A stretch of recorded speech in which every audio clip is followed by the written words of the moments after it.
ጤና ይስጥልን የተከበራችሁ የዜና 24 ተከታታዮች የረፋዱን ዘገባዎች አጠናክረን ይዘናል። በሀገሪቱ ከፍተኛ ትኩረትን የሳቡ አበይት ጉዳዮችን ይዘን ቀርበናል። አብራችሁን ቆዩም።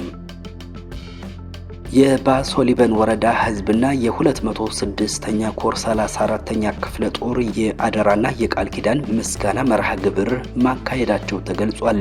በህዝባዊ ንቅናቄ የተጀመረው የህልውና ትግል በቆራጥ ጀግኖች መስዋዕትነት ወደማይመለስበት የድል ግስጋሴ ማደጉና ለዚህም የባሶ ሊበን ወረዳ ህዝብ ዋነኛ ምስክር መሆኑ ተገልጿል።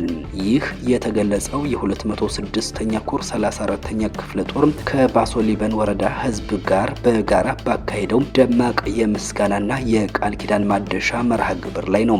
በትግሉ የምስጋና መርሃ ግብር ላይ የክፍለ ጦሩ አመራሮች እንደገለጹትም ትግሉ መዳረሻውን ታላቅ ድል እስኪያደርግ ድረስ ህዝቡ እያበረከተ ያለው ሁለንተናዊ ድጋፍ ይበልጥ ተጠናክሮ መቀጠል ይኖርበታል ተብሏል። ክፍለ ጦሩም የህዝቡ ታማኝ ልጆች በመሆን የተጣለባቸውን ህዝባዊ አደራ በጽኑ ቃል ኪዳን ጠብቀው ለመጓዝ ዝግጁ መሆናቸውን አረጋግጠዋል።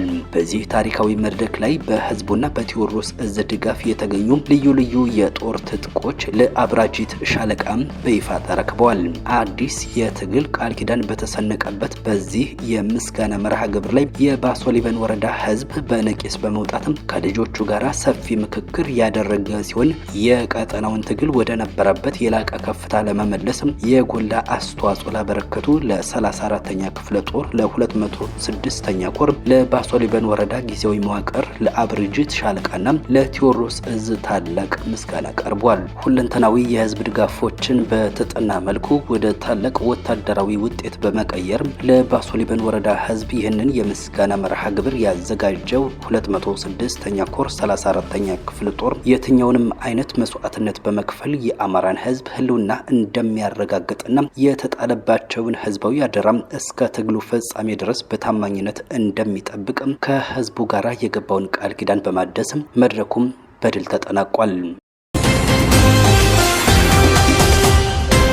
በጉጉት ሲጠበቅ የነበረው ሀገራዊ ምክክር ከ4000 በላይ ተሳታፊዎች የውጭ ሀገር መሪዎችና ዲፕሎማቶች በተገኙበት በአዲስ አበባ ትላንት በይፋ መጀመሩ ይታወቃል። በዚህ መድረክ ላይ የተገኙት ጠቅላይ ሚኒስትር አብይ አህመድ አሊ ባደረጉት ንግግር ለኢትዮጵያ ወደብ አልባ መሆን የቀድሞውን የኢህአዴግ መንግስት በታሪክ ተጠያቂ አድርገውታል። ጠቅላይ ሚኒስትሩ ያልተመረጠና ያልተወያየ መንግስት በሸፍጥ ኢትዮጵያን የጂኦግራፊ እስረኛ አድርጓታል ሲሉ ወቅሰዋል።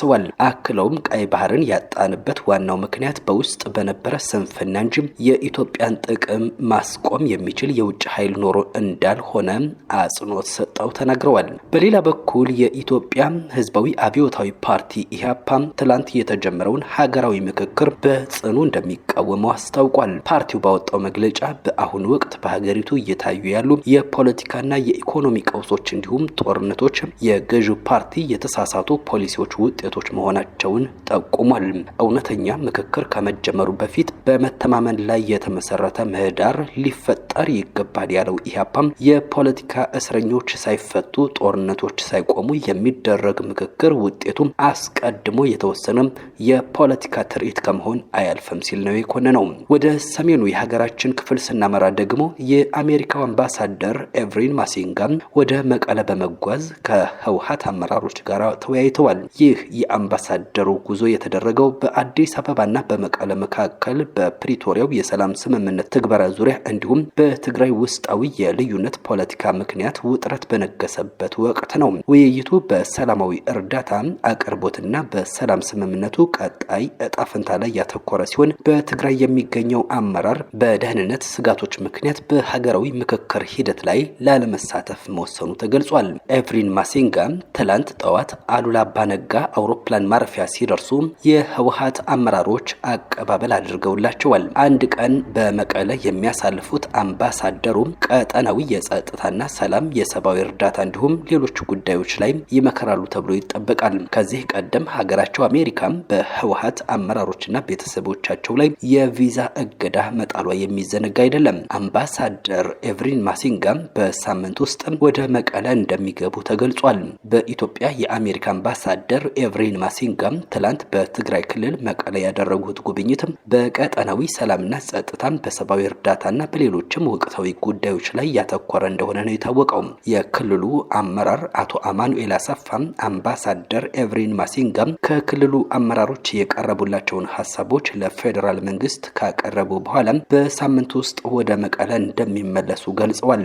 አሁን ያሉት ችግሮች በሰላማዊ መንገድ እንዲፈቱ ዝግጁ ነን፣ ይህንንም ለአምባሳደሩ አስረድተናል ብለዋል። በተጨማሪም የአፍሪካ ቀንድ የሰላም ልዩ መልእክተኛ ኦሉሴጉን ኦባሳንጆ በቅርቡ ያደረጉት ጉብኝት በፌዴራል መንግስትና በትግራይ ክልል የነበረውን ውጥረት ለማርገብ የተፈለገውን ውጤት እንዳላመጣ ገልጸዋል። በሌላ በኩል የቀድሞው የክልል ጊዜያዊ አስተዳደር ፕሬዝዳንት አቶ ጌታቸው ረዳ አምባሳደሩ ሰዎችን ወደ ምክንያታዊነትና ሰላማዊ ውይይት ለማምጣት ላደረጉት ጥረት አመስግነዋቸዋል። ከተለያዩ የፖለቲካ ኃይሎች ከሲቪል ማህበረሰብና ከማህበረሰብ መሪዎች ጋር መገናኘታቸውን በመጠቆም አድንቀዋል። አቶ ጌታቸው አምባሳደሩ ከጀነራል ታደሰ ወረደ ጋር እንዳይገናኙ መደረጉንም እንዲሁ አንስተዋል። በትግራይ ያለው ቡድን ህዝቡን መደራደሪያ በማድረግ ጥቅም ለማግኘት የሚሄድበት መንገድ አደገኛና ውጤት የሌለው መሆኑን የጠቀሱት አቶ ጌታቸው ረዳም አምባሳደሩ ከጀነራል ታደሰ ወረደ እንዳይገናኙ መከልከላቸው ቡድኑ ዲፕሎማሲን ወደ ታጋች ድርድር የመቀየር ባህሪው ማሳያ ነው ብለዋል።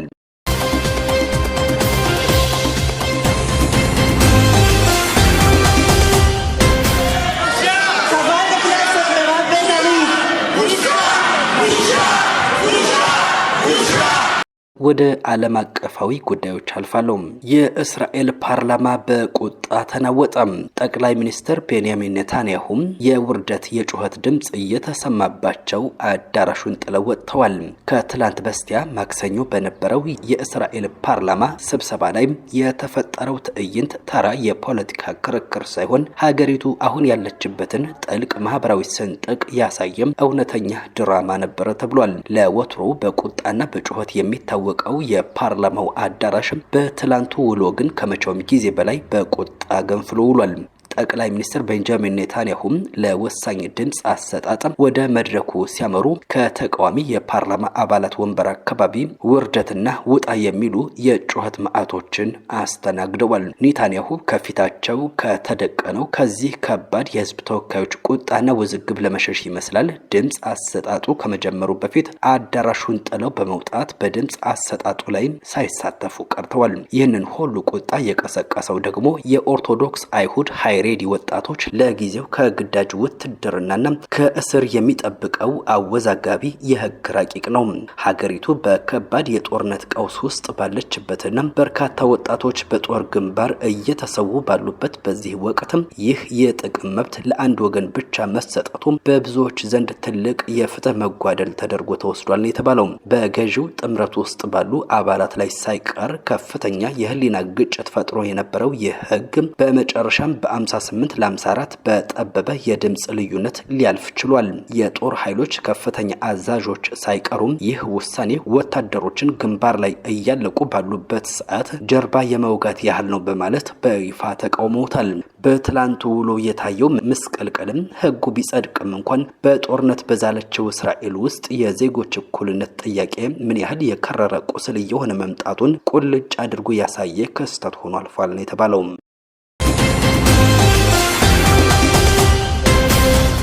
አሜሪካ መላው ሰራዊቷን ከኢራቅ ሙሉ በሙሉ ልታስወጣ መሆኑን አስታውቃለች። ከሁለት አስርት ዓመታት በላይ የዘለቀው የአሜሪካ ወታደራዊ ታሪክ በኢራቅ ምድር ሊያከትም የመጨረሻ ምዕራፍ ላይ ደርሷል። እንደ አውሮፓውያን አቆጣጠር በ2003 የሳዳም ሁሴንን አገዛዝ ለመጣል ከተደረገው ወረራ ጀምሮ ለ23 ዓመታት በኢራቅ የነበረው የአሜሪካ ወታደራዊ ተልዕኮ በመጪው መስከረም 30 በይፋ ሙሉ በሙሉ ያበቃል ተብሏል።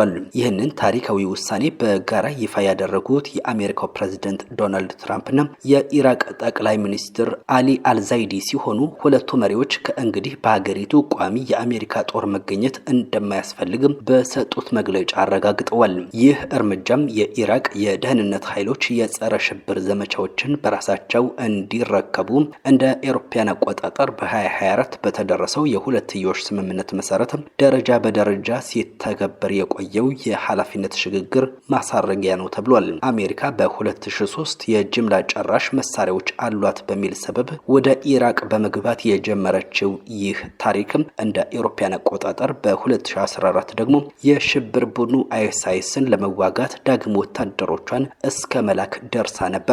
አሁን ላይ ወታደራዊ ተልእኮ ሙሉ በሙሉ ቢጠናቀቅም የአሜሪካ ኩባንያዎች በኢራቅ ውስጥ የሚያደርጉትን የንግድ እንቅስቃሴ የሚቀጥሉ ሲሆን በሁለቱ ሀገራት መካከል ያለው ግንኙነት ከወታደራዊ አጋርነት ወደ ጠንካራ የኢኮኖሚና የዲፕሎማሲ ትብብር የሚሸጋገር ይሆናል ተብሏል።